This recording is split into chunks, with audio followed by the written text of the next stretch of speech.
আমার অভাব যায় না, ধার করে চলতে হয়, শোধ দেই আবার ধার করি। এমন কোনো আমল আছে কি ওস্তাদ যে আমার এই ধার দেনার থেকে বেরিয়ে আসতে পারি? প্রিয় ভাইয়েরা, আমাদের অনেকেরই এরকম টানাটানির সংসার, যা কামাই করি সেটা দিয়ে হয় না, মুখ ফুটে বলতে পারি না, কিন্তু মনের ব্যথাটা আল্লাহ জানেন যে কি পরিমাণ আমাদের কষ্টের জীবন পার হয় অনেকের। উপরে বিশেষ করে মধ্যবিত্ত যারা, নিচের মানুষ তো হাত পাততে পারে, উপরে মানুষের তো খবর নাই, কিন্তু এই মানুষটা কিছুই বলতে পারে না। প্রিয় ভাইয়েরা, একটা দোয়া, তিনটা আমল আমাদেরকে আল্লাহ চাইলে এটা যদি আমরা প্রত্যহিকভাবে নিয়মিত করি, ইনশাআল্লাহ রাব্বুল আলামিন আমাদেরকে ধার দেনা এবং মানুষের মুখাপেক্ষিতা থেকে বের করে নিয়ে আসবে ইনশাআল্লাহ। রাসূলুল্লাহ সাল্লাল্লাহু আলাইহি ওয়াসাল্লাম শিখিয়েছেন, আল্লাহুম্মা কফিনি বিহালালিকা আন হারামিক। আল্লাহ নবী শিখিয়েছেন, আল্লাহুম্মা কফিনি বিহালালিকা আন হারামিক ওয়া আগনিনি বিফাদলিকা আম্মান সিওয়াক। হে আল্লাহ, আপনার হালাল দিয়ে আমার হারাম থেকে আপনি দূরীভূত করে দেন, আর হে আল্লাহ, আপনি আপনার অনুগ্রহ দিয়ে মানুষের মুখাপেক্ষী হওয়া থেকে আমাকে বের করে ফেলেন। সুবহানাল্লাহ। তাহলে পড়েন তো, আল্লাহুম্মা কফিনি বিহালালিকা আন হারামিক ওয়া আগনিনি বিফাদলিকা আম্মান সিওয়াক।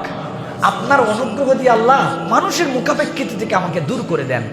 এইটার সাথে সালাফরা বলছেন, কোন বান্দা যদি তিনটা কাজ নিয়মিত করে, 1 নম্বর ইস্তেগফার, সূরা নূহের মধ্যে আছে 10 থেকে 12 নম্বর আয়াতের মধ্যে, ইস্তেগফার যদি কেউ করে, আল্লাহ রাব্বুল আমিন তার ধন সম্পদ এবং আল্লাহ রাব্বুল আমিন তার সন্তান সন্ততির মধ্যে বরকত দিয়ে দেন। ইস্তেগফারের হালতে থাকবেন সব সময়। আর 2 নম্বর, নিয়মিত সালাত আদায় করা, ফরজ নামাজটুকু কোনোভাবে বাদ দেওয়া যাবে না। আর 3 নম্বর, অবস্থা আমার যেমনই হোক একটু দান সাদাকার অভ্যাস থাকতে হবে। আমি গরিব, টানাটানি ঋণ করছি, ওখান থেকে একটু সাদাকা করি আমার সাধ্যের মধ্যে। কেউ যদি সালাতে নিয়মিত হয়, ইস্তেগফার করে, দান সাদাকা করে, আর পড়তে থাকে আল্লাহুম্মা কফিনি হালালিকা বিহালালিকা আন হারামিক ওয়া আগনিনি বিফাদলিকা আম্মান সিওয়াক, প্রত্যেক ফরজ নামাজের পরে, এরপরে হচ্ছে মাসনুন নামাজের পরে ওজিফা বানায় নেবেন, 21 বার সকালে, 21 বার সন্ধ্যায়, এরকম করে আপনি পড়বেন।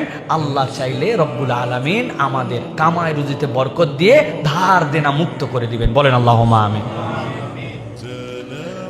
শাইখ, পশ্চিম দিকে সূর্য উঠে গেলে নাকি আর তওবা কবুল হবে না, কথাটা কতটুকু সত্য? জি প্রিয় ভাইয়েরা, নবী করিম সাল্লাল্লাহু আলাইহি ওয়াসাল্লাম 2টা বর্ণনা আসছে যে আল্লাহ রাব্বুল আলামিন বান্দার গুনাহ খাতা মাফ করে দেন যখন সে তওবা করে। রাসূলুল্লাহ সাল্লাল্লাহু আলাইহি ওয়াসাল্লাম বলছেন, আত-তাইবু মিনাজ যামবি কামা লা যামবা লাহ। তওবা করলে তার গুনাহই থাকে না, উল্টা কি হয়?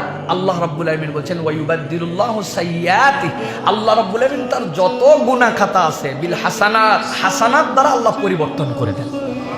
কিন্তু এই দরজা বন্ধ হয়ে যাবে 2টা জায়গায়। একটা ইন্ডিভিজুয়াল লেভেলে, কখন? যখন আপনার মৃত্যুর ঘরঘরি উঠে যাবে, মানে মৃত্যুর ফেরেশতা দেখে ফেলে মানুষ। মৃত্যুর ফেরেশতা দেখে ফেলার জন্য অধিকাংশ মৃত্যুতে মানুষের চোখ উপর দিকে চলে যায়। এই জন্য হাদিসের মধ্যে আসছে, প্রথমেই মাইয়েতের তালকিনের পরে মারা যাওয়ার পরে চোখটা বন্ধ করে দিতে হয়। এটা হচ্ছে সে দেখতে পায়। এই যে ঘরঘরি আসে, এই সময় আর তওবা কবুল হয় না। ওটা হচ্ছে ওই ফেরাউনের মতো, বলছিল না আমানতু বিরব্বি মূসা ওয়া হারুন, বেকায়দায় পড়ে এখন বলছে। আল্লাহ বলছেন আলান, এখন ঠিক মানুষের জীবনেও তাই। ফেরেশতা দেখে ফেলছি, এখন সেটা আযাবের নাকি আমার শান্তির আমি তো বুঝে ফেলছি, এখন বলতেছে আস্তাগফিরুল্লাহ। আস্তাগফিরুল্লাহ বেরো হবে না ওই সময়।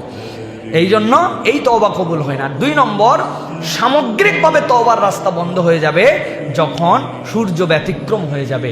নবীজি বলছেন, কিয়ামতের শেষ আলামত হবে এমন একটা আগুন, যেই আগুনটা মানুষকে ধাবড়ায় পশ্চিম দিকে নিয়ে চলে যাবে, ধাবড়ায়া পশ্চিম দিকে নিয়ে চলে যাবে। তো এই পশ্চিম দিকে যাবে মানে মানুষ তাকে ধাওয়া করতেছে আগুন।